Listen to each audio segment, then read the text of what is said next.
Tyler Bertuzzi and Dmitry Orlov. So this is the time where the Rangers really have to get red hot. We love it.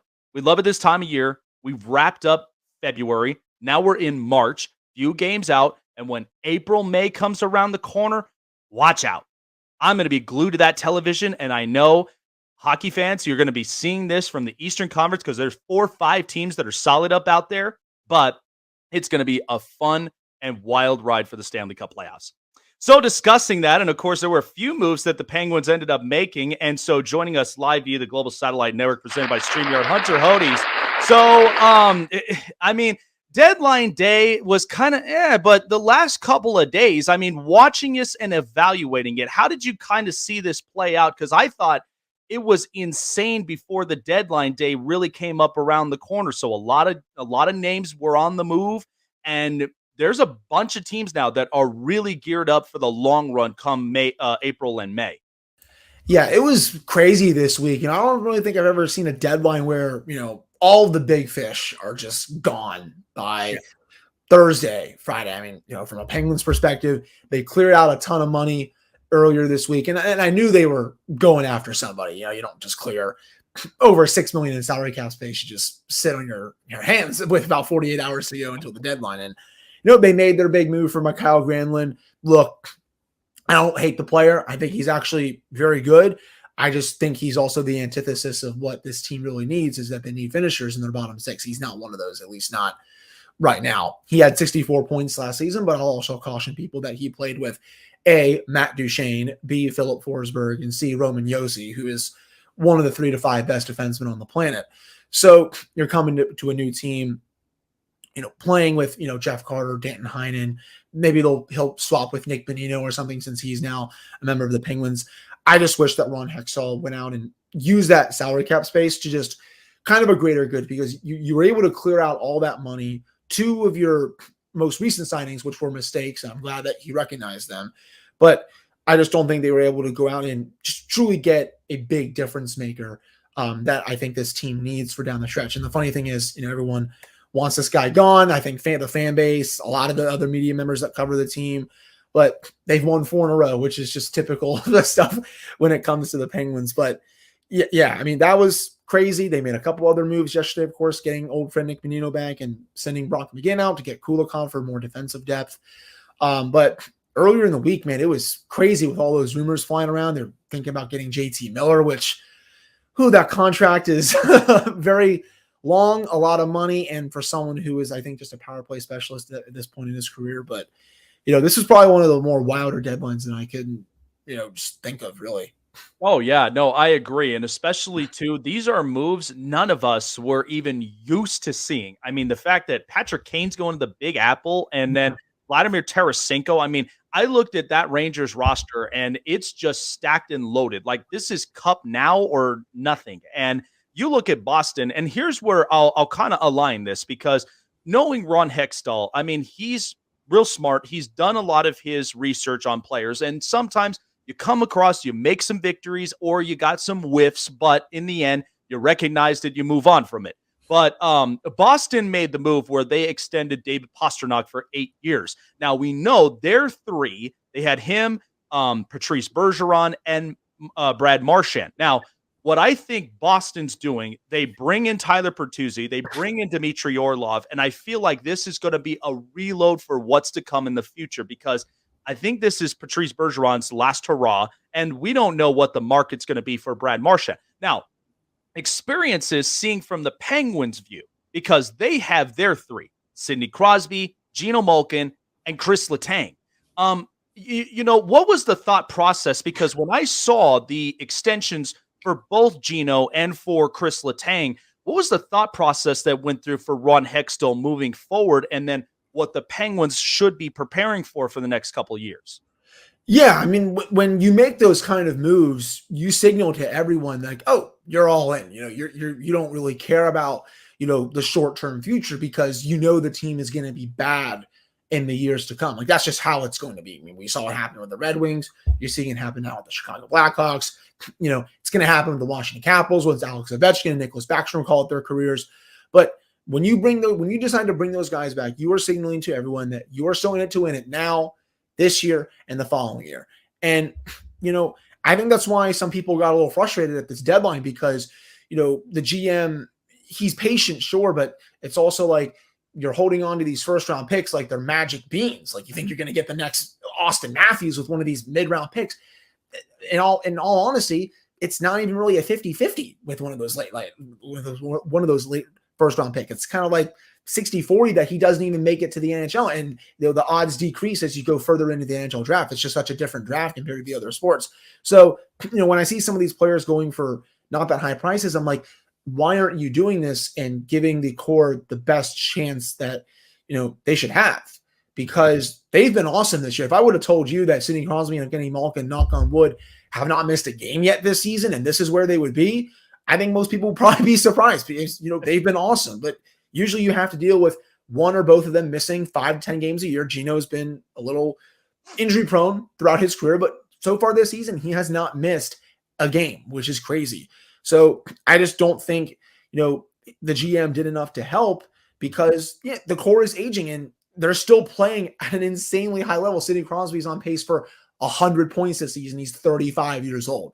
Evgeny Malkin, he's on pace for 80 to 85 points. He's 36 years old. I feel like they just didn't do enough to reward the players.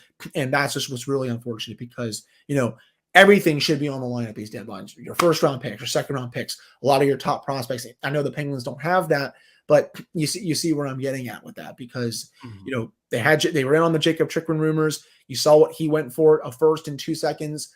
I'm sorry, I pay that price any day of the week if I'm getting a bona fide top pairing to second pairing defenseman. So, I'm glad that they obviously brought the core back, but when you do that, you don't have time to just sit around and be patient and all that stuff. You have to, make a commitment to winning. You can't just have that middle ground where you're like, oh, I'm going to value these picks as well. You saw what Tampa Bay is doing, Boston, everyone in the East really is just saying, the heck with draft picks this year. Yeah, and it is insane because and here's what's funny too, and I thought about this yesterday is because because I know this watching, the Vegas Golden Knights here in my hometown, and the problem that I've always had with this team is because I don't know what their identity is. Like I could look at them left and right. Now they did get at least a couple of moves. Ivan Barbashev, they went and got Jonathan Quick, and they got a few others.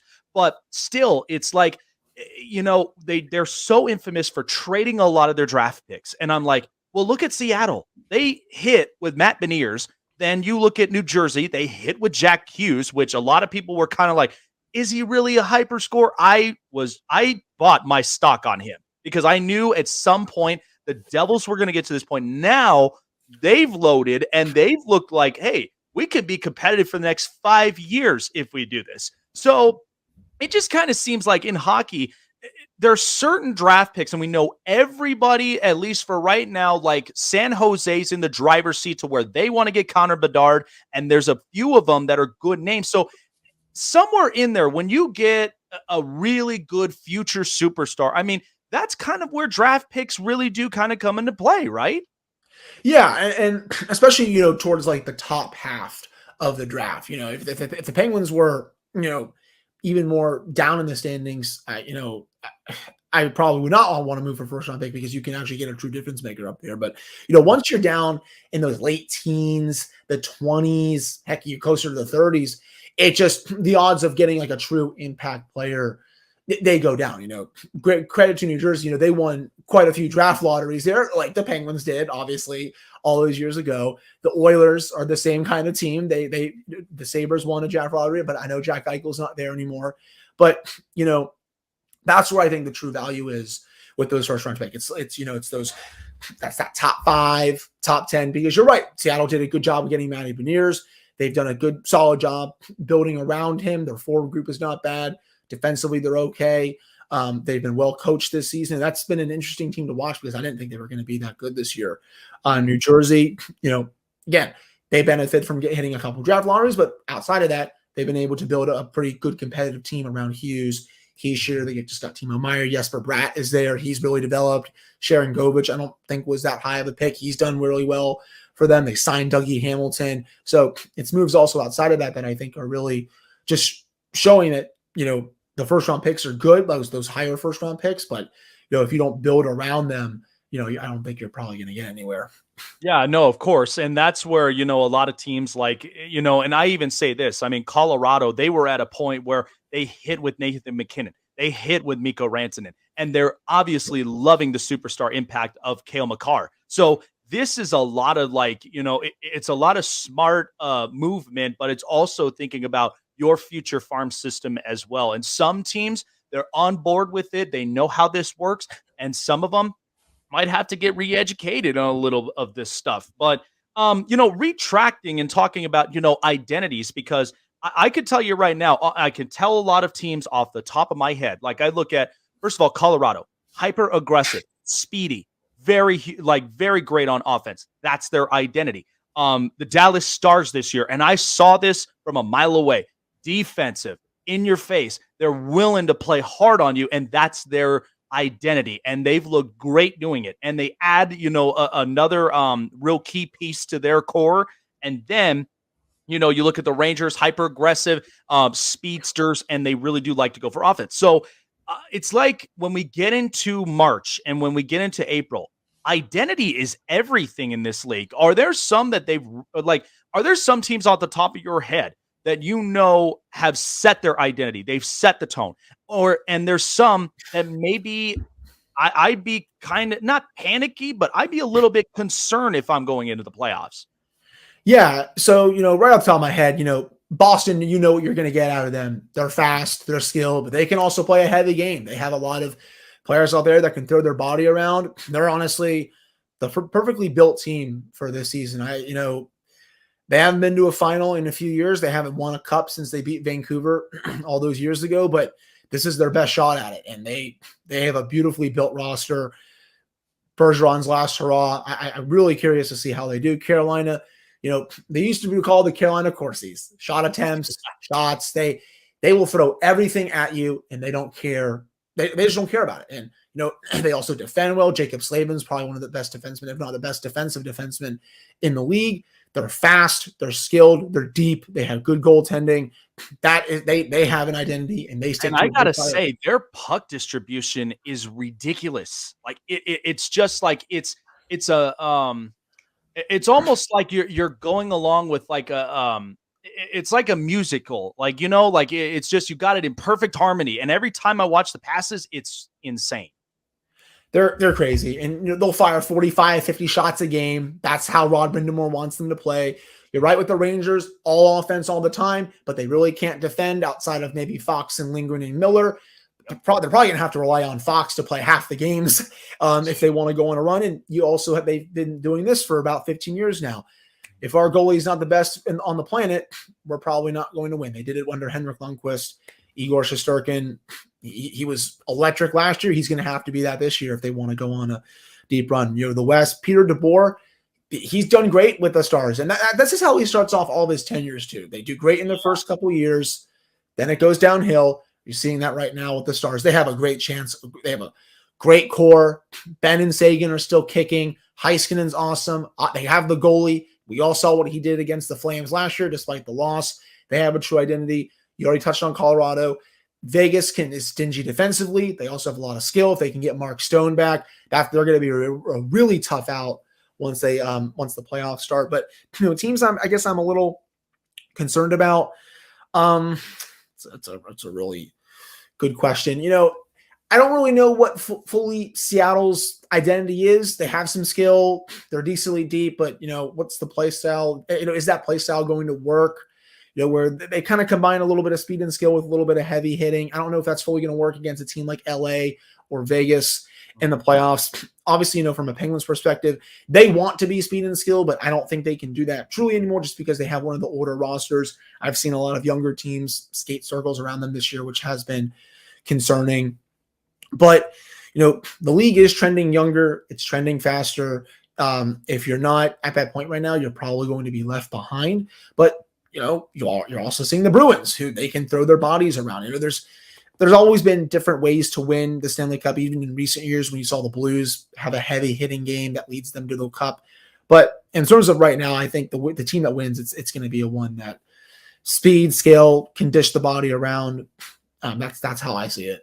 Yeah, no, I totally agree because you obviously have to be, A plus when it comes to, the physicality, not to mention too, I mean, you have to be smart with passes because I think that's the big thing. You can't like even when I look at the NBA playoffs. First of all, shots in the playoffs means everything. And you have to be the one to either you're shooting within the perimeter or you're getting, a guy who's got the hot hand who's on the wing and he's giving you the 3 points and guys that are willing to defend, the guys that are willing to give you the rebounds. So even when I look at, in hockey, I'm like, you got to have guys that are willing to defend. You have to communicate with your goaltender because that is that's your piece right there that starts it all. And then the offense, they go on a run, they control the puck, they control which spots they really want to shoot at because I mean, I'll go on forever about every time that Vegas drives me nuts when they get so cute when they crash into the net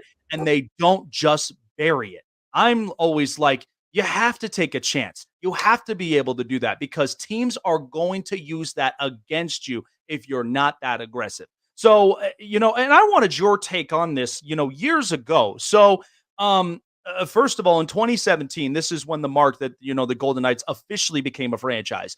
And so, Marc-Andre Fleury left a lot of great memories in Pittsburgh. We know this was hard for Penguins fans because the fact of you had an elite goaltender who gave you a lot. I mean, the fact of winning multiple Stanley Cups and then moving forward, had Matt Murray. Then you're dealing with Tristan Jarry.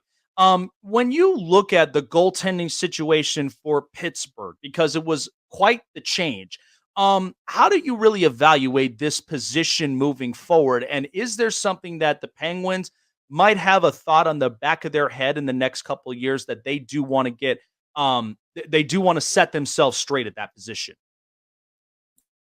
Sorry about that. I had to mute my mic because my dogs are going crazy at something downstairs. I don't really know what it is. But no, it's a very good question. Tristan Jarry this season, he's been in and out of the lineup, very banged up. It's kind of started almost this time last year, Jake, to be honest. He had that broken foot, had to miss almost the entire series. It was one of the reasons why, if he's healthy in that series against the Rangers, I think they win that in 5 or 6 games with the way they were playing. But this year, he's started off the season hot, got hurt, came back, got hurt again. He's finding his groove. They just need to make sure that he is the guy. A lot of the goalie free agents this offseason are really bad. He's probably one of, if not the best one out there with Frederick Anderson, a couple others. But if they can rely on him here down the stretch to get them some wins and get them into the playoffs and maybe even win a round, I think he is going to get extended at 5-6 years, $5 to $6 million per, something like that. They've relied on 2 goalies before to have them win in the playoffs. I don't think that's going to be the case if they want to win this year because Casey DeSmith is very inconsistent. That's honestly been one of the biggest problems I've had with this front office is that this is the 3rd year in a row that they've trotted out the same tandem, and both of the previous years, one or both have been hurt. And I'm just surprised. It's like, oh, you're still doing that here. Yeah, it kind of boggles my mind a little bit. So they're taking a huge risk. Jarry is playing. His conditioning's back. He's making the saves that he's supposed to make. He's bailing them out on occasions. He has to stay healthy down the stretch here if he especially wants to come back next year. He's probably their most important free agent going into this offseason. Gone are the days, as you said, where Marc-Andre Fleury is there for 10 plus years. Matt Murray was doing his thing before he fell off a little bit, but glad to see he's doing well in Toronto. But, they need to have him, Jarry, be the long-term answer here. So you're not just going in and out of, trying to find a franchise goalie. Because, those are hard to find. The Rangers got lucky with a Favre to Rogers thing with Lundqvist to Shesterkin. The Stars have their guy. I can come up with probably a few other, the Lightning obviously have their guy in Vasilevsky. I'm not saying the Penguins have to have that good of goaltending. I've been saying forever that if they have average goaltending, they should be able to win, but they need to show that, or Jarry needs to show that he is the guy, not just this season, but in years to come, especially if he wants a big payday this offseason. Yeah, absolutely. And I evaluate goaltenders much like I evaluate quarterbacks, because if you don't have that quarterback that really is the playmaker and he's the voice, that this team has to really get behind on and somebody they rely on this, it does make it harder. And when I looked at the Penguins for years, I mean, yeah, it was tough kind of moving past with Fleury and knowing, Murray, as solid as he is, there were times where there was a little bit of inconsistency. There was some times where it was like you really have to be that wall behind net and not allow these goals to get past. Now, there may be a few guys in mind. I think about it with first of all, the Flyers are just a dumpster fire right now. There's not much I could say, but I feel for Carter Hart though, because I feel like there is something there. But if you're in a team that is just it's a mess, then mostly you're going to play like that. And I feel like even if, hypothetically, you put him on a Penguins roster where it's experience, it's guys that are, they communicate, they talk well, I think you'd thrive in that. So even if you kind of have to find somebody, some way to finagle some sort of moves where you could get a solid one to where Tristan Jarry doesn't have to feel like he's overly reliant. I watched that with Jacob Markstrom multiple times in Vancouver, and it was like they didn't have the long-term solution, and now he's looking better in his position. So, one thing before, we wrap it up is, over the years watching hockey, I mean, we've watched great players, Wayne Gretzky, Mark Messier, and several others down the stretch. I remember watching so much of Alex Ovechkin, Sidney Crosby, and now we're literally looking at Connor McDavid just be this absolute animal, and just the look of what NHL really looks like now. So I know Ovechkin, I've got my money on it. I think he's honestly going to pass the great Wayne Gretzky's record because of just how consistent he's been with that rocket shot and just his consistency. When I look at Sidney Crosby, I mean, I look at the captain, I look at the leadership, I look at how he really, builds a lot of these guys around him. Even when I watch them, they bring in Jason Zucker, they bring in a lot of these other offensive guys. How did you like watching this team for years and years and years? What's like the greatest thing you can say about Sidney Crosby? Because at some point, we know Ovechkin's going to be out the door, and at some point, Crosby's going to be in the same boat. How did you really like great fond memories you have of Sidney Crosby in that Penguins uniform? Yeah, I mean, he's just the ultimate captain. I mean, really, he's just a great person on the ice, but he's also an even greater person off the ice. Everyone likes to, it's not the same anymore where people used to hate on him for stuff, but he really is just an incredible person, the way he goes out of his way to, help people and, just stop by and just do the smallest of things. I think really is one of the main things I'm going to remember him for on the ice. Just the work ethic, how superstitious he is. That's a whole nother topic for another day. But, just watching him has just been nothing short of a delight. I think of the Jason Spezza play from 2010 where he just went behind the net against the Senators and just dished back and forth before getting the thing. Yeah. I remember that like it was yesterday. The comeback that he had after the concussion, the arena was buzzing like I don't think it's ever buzzed before, because people, he knows if he was ever going to play again. Who knew if he was ever going to raise the Stanley Cup again after 2009? And they go on that massive run in 2016 because that team was just inevitable after Mike Sullivan took over. I knew there was a game, I think in March. Apologize for my lab down there. I think he wants my German Shepherd to play. I remember there was a game in March and they beat the Red Wings so bad. It was mid-March. And I'm like, okay, this team is on another level. And the way they just destroyed everyone in that run outside of Tampa Bay was just a sight to behold.